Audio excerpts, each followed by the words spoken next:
Hello my astrology friends, this is Lada from AstroladaOfficial and these are your May 2023 video horoscopes for the 12 signs. And this month is big, and the three big events that are happening is the Lunar Eclipse in Scorpio, after that Mercury turning direct, and Jupiter moving for the first time in 12 years in Taurus. We'll speak about each three of those events, how they affect each of the 12 signs, and of course the eclipse being the most important one will affect only those that have a planet within 2-3 degrees of the eclipse itself, but also whatever house it affects. But to know this, how exactly any of this will affect you, it's best not just to watch those videos, but to check your personal transits on my personal transit calendar, which I've created for you. It's for free every 7 days. It updates itself, or you can buy for $6 just a whole month to see absolutely all the transits that you have ahead, how each transit will affect you specifically. No transit ever affects another person in the world the same way like you, or at the same time, unless you have a twin born within 1 minute of you. Then no one else in the world will have the same influences at the same time like you. That's why your personal transits are so much more important than those general videos, which can still give you an idea, but more specifically, use that tool I have created for you. It's so affordable, and for most people use it for free. We have 70,000 approximately people using it daily. Anyway, let's look ahead, because what will happen with the 12 signs. Capricorn, Sun, Moon, Rising, May 2023. I think this month will feel wonderful for you Capricorns because your fifth house of happiness is being activated most powerfully. Look at that. How many planets are there? I can't even get them all to fit. That's a very lucky house for Capricorn. But let's start with the first important event, which is an eclipse in your 11th house. It does not directly affect you unless you have planets in Scorpio. To know that, you can check my personal transit calendar, which I've developed for you. It renews every 5 to 7 days for free for a week ahead, but you can look at the whole year or month ahead just for $6 per month. And then you'll see if the eclipse falls on a personal planet for you, then it totally changes your life. But otherwise, it can just shift certain areas. This 11th house, it can put more focus on your 11th house. For example, it can mean the completion of some long-term goal or dream of yours that you've been working on, because the full moon eclipse is about something coming to a completion, seeing results of it. The south node is ending something, you see the ending of it, something that it might even mean like, okay, I finished some goal of mine, I'm finishing within the next month. You can see it ending, you can see the results of it, you can see the culmination of something. On another level, it can mean that you abandon some long-term goal or wish that has outplayed its role for you, or that is no longer realistic, or that it's not giving you the same satisfaction. But on a more personal level, this 11th house is your social circle, network, friends. And Scorpio means, is there toxicity there? Is someone being predatory? Is someone taking too much or being manipulative? You're going to become quite aware of that. You might even, some crisis situation might happen with a friendship, so in the life of a friend, or with someone from your clients or your social media. 11th house rules your following, your clients, your friends, your acquaintances, your colleagues, people in your life, pretty much. Your social environment, whether it's online or offline. And with the north node, with the south node there, you're like, and eclipse is, of course, some kind of crisis, and Scorpio is as well some kind of crisis. And you might be like, I'm done with that. So you kind of cut off your subscriptions. Is also the 11th house. You might end certain subscriptions because you get pissed off at, oh, this channel is too woke or whatever, or oh, this group is driving me nuts. They're too misogynistic or racist or whatever. So something that you feel it's poisonous in your life, that you belong to a group, or you might end it. You might end participating in your knitting circle or in your mother's group or whatever it is. Or you might just cut it off, a relationship with a friend, or just cleanse off your Facebook or your Skype contacts or your Messenger or the channels you follow on Telegram, or something to do with people that you're in contact with. socially that there might be some kind of realization, then cleansing, because very cleansing eclipse with Scorpio energy, and it's very sudden. Uranus participates, you cut it off. You might cut connections with friends, or even friends can cut connection with you. There might be some crisis there with someone, a friend of yours, going through certain situation. Okay, but otherwise, I don't know. And it's not a guarantee that every one of you will go through the same experience, the same kind of culling of social and people, you know. And on another level, it's the fifth house. These are celebrities you might follow, that you like. You might also cut off such influences because Uranus is here. Then the other big event is that Mercury is turning direct in your fifth house, which means that till the middle of the month, till the 14th, Mercury is retrograde in your fifth house. Sometimes it can mean that someone from the past, love interest, can come back. If your children are grown up and left the nest, they might come back and see you while Mercury is retrograde in your fifth house.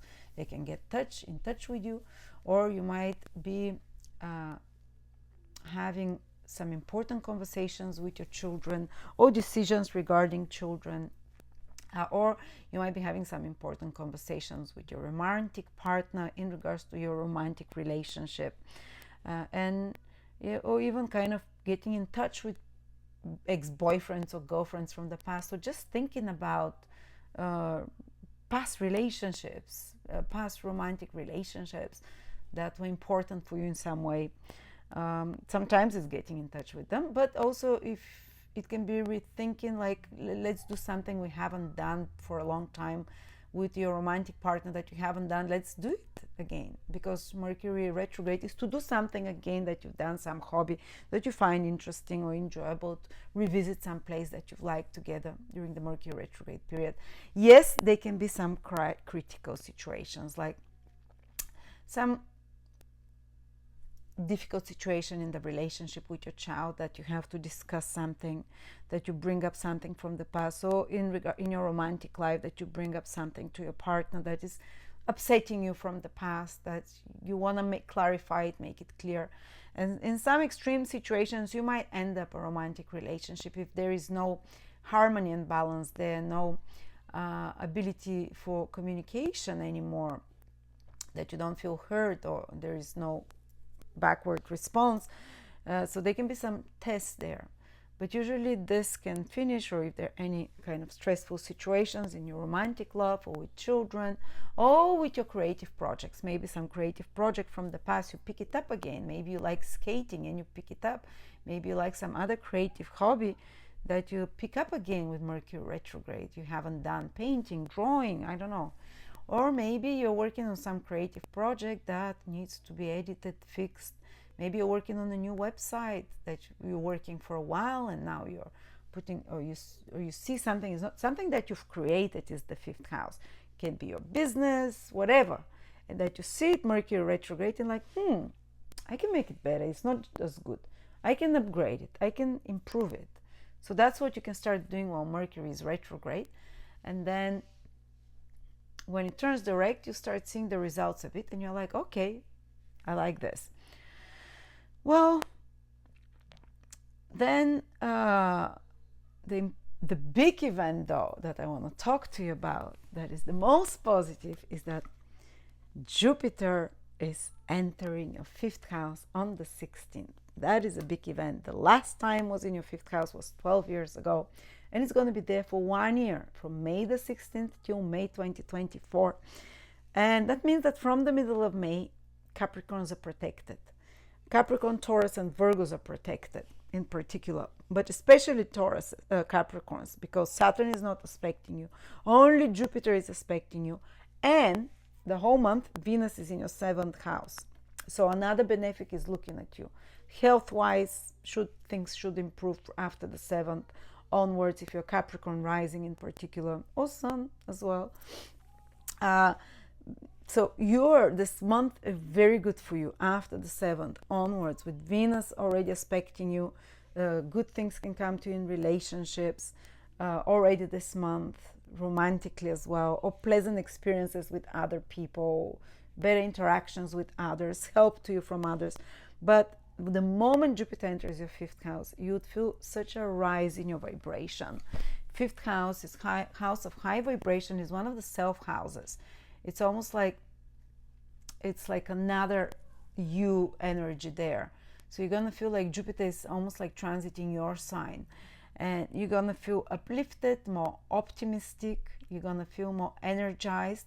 Your vitality will increase for the next 1 year, and it can just feel that definitely you just feel more optimistic for some reason. You just feel happier in your mental state. But opportunities will also start coming to you gradually. For the early born Capricorns, immediately from May. Later born might feel it later, but all Capricorns will feel this pickup in energy and vibration, this feeling more joyful. You'd get in touch with the inner child over the next 5 months. You'd feel that you're luckier at the right place at the right time. If it's your sun in Capricorn, you can have career growth and opportunities, or very good developments with important men in your life, or help from important men. Or if your moon is in Capricorn, you can be more fertile. You can be lucky in your private love, romantically as well. Emotionally and mentally, you'd feel happier, and anything to do with home and property can be lucky and positive. If it's your ascendant in Capricorn, you can definitely, your love life can improve. You can meet someone, fall in love like happily for the next 1 year, sometime at the next 1 year. Or you can renew your personal love life. You can become more creative for the sun, moon, or ascendant, for all of them. You can have creative ideas. You can start a business. Fifth house is anything that is your own idea that came to you. And it can also learn some skill that brings you a lot of joy, because Jupiter rules your third house. You can also do creative communications or anything creative that requires media, and you can put a lot of humor and your own personal touch, whether you make a blog or you write a book or a vlog or a video, an article. So you mix creativity with writing and speaking and communications, and you get this. Also, Jupiter rules your 12th house, which is very imaginative, in the house of creativity. Of course, it can be some, and also foreign countries, romantic house, fifth house. They can be something connected to romance, connected to foreign countries, faraway place, or private romance, hidden romance. 12th house is hidden. Fifth house is pregnancy, babies, adding a child to the family, being more fertile. And most times people don't have babies when Jupiter transits their fifth house. People might create something new. They use it as they can become more playful. They can feel more alive, more in touch with the inner child. They can spread their wings and feel inspired. Have more fun. The normal average Joe usually would start having more fun, going to the pub more, drinking, going dancing more. Maybe if they have hobby, whatever hobby it is, doing more of it and enjoying itself. But even that, it's kind of upliftment in the level of the quality of your life. You can have some creative idea that comes to you. Might not develop it immediately, but it comes as an idea over the next 1 year. Then the fifth house, also I think it's overall, it's the self, the confidence. This is one of the self houses. So the confidence, the strength, the vitality that you have should improve. The love life, as we said, or just feeling in love with life more. Life feels more meaningful, more purposeful. It's just a bit higher vibration. Plus Jupiter, when it's in the fifth house, one loves to learn, to open their mind to higher knowledge and to wisdom of any sorts. So yeah, all these Jupiterian things become more prevalent for you. So luckier year from May 23 till May 24. Protection there of Jupiter. All right, so this is for you Capricorns. Hope that is, even the eclipse is nowhere near you. This fifth house is active the whole month and for a year ahead because of Jupiter. Anything good is this fifth house connected for you. Of course, check where Jupiter is from your ascendant, sun and moon. But already if you have something in Capricorn, whether it's your sun or ascendant, you're gonna get a little bit of this fifth house expansion energy of feeling joy, of being present in the moment, of having more happiness in life, and falling in love in some way, finding a way to fall in love with life, to be more expansive. So thank you so much.